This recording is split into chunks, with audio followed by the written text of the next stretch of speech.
Now I'm going to talk about Zabt and Zabat and Zamindar.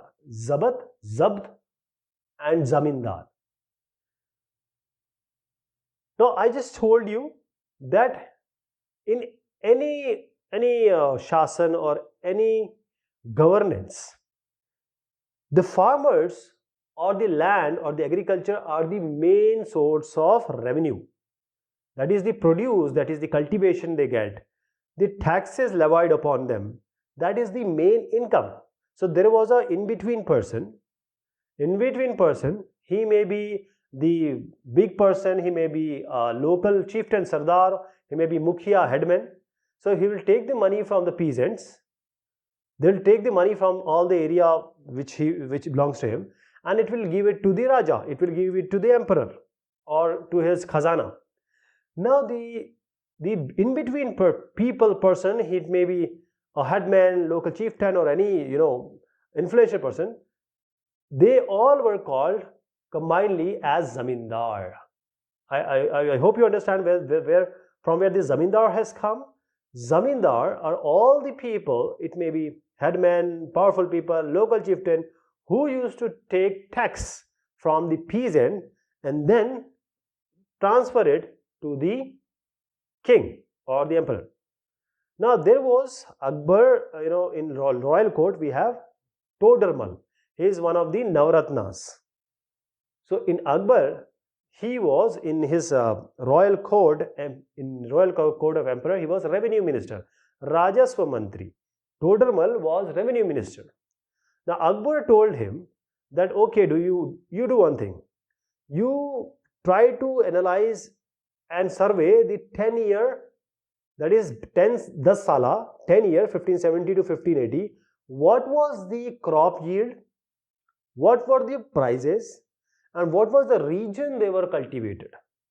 That is, who got what, which crop grows at which place is not good for the growing, which place is not for cultivation.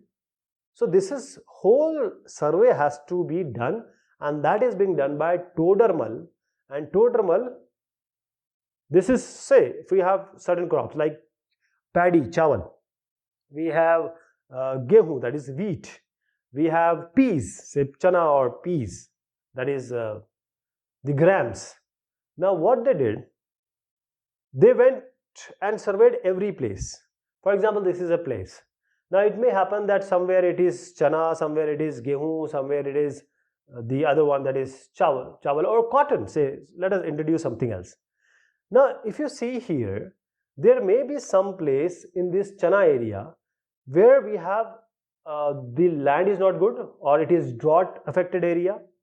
So if you apply tax on each area, that is, the cotton is a cash crop, so you cannot have the same tax what is on the paddy on the cotton. Okay, the place where there is no growing, cultivation is not possible at all, why do you have to put a tax on them? They can't give you anything. So they divided the whole land into different circles, prant.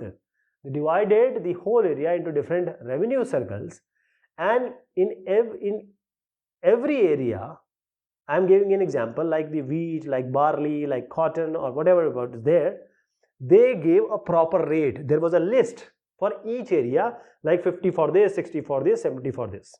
Right now we have MSP, in agriculture sector we have MSP. Like this, every crop was given a number that this is the price you are going to get, or this is the price you are going to pay. Sorry, not get, but you have to pay. And this amount you have to pay. And this list, the idea of dividing the place into different parts and a fixed list for that particular area is Zabt, is Zabat. Okay, did you get the idea? Every province was divided into revenue circle. They have own schedule of rates, revenue rates for individual crops, and this revenue system is Zabat. And this is the money they are going to take. If you are growing paddy in this area, you have to pay 50. If you are growing, say, wheat, you have to pay 60. Now there are places which cannot be surveyed. The place which cannot be surveyed. So for example, at that time Gujarat, Bengal, and there are various areas you cannot survey. Okay, so that assessment, wherever this Zabt system cannot be applied here, Zabt system cannot be apply here. So the places where Zabt system was there, the revenue was very good, the taxes were very good. See, Zamindar was taking money from the peasants, and they used to take all these money from the peasants, and peasants are, what do? They don't have power. So they started rebelling against Zamindars. Maybe the Zamindar is taking 100 rupees, he's just giving 80 or 60 rupees. There is corruption also. So because of this corruption, because of this extreme pressure on the farmers, there were revolts, there was rebellion.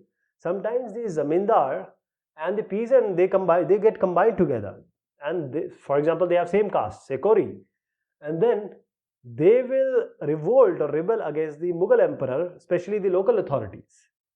They will rebel against them. So basically, this different revolts, rebellion of peasants, this created a problem, and that was seen, at the end of the 17th century.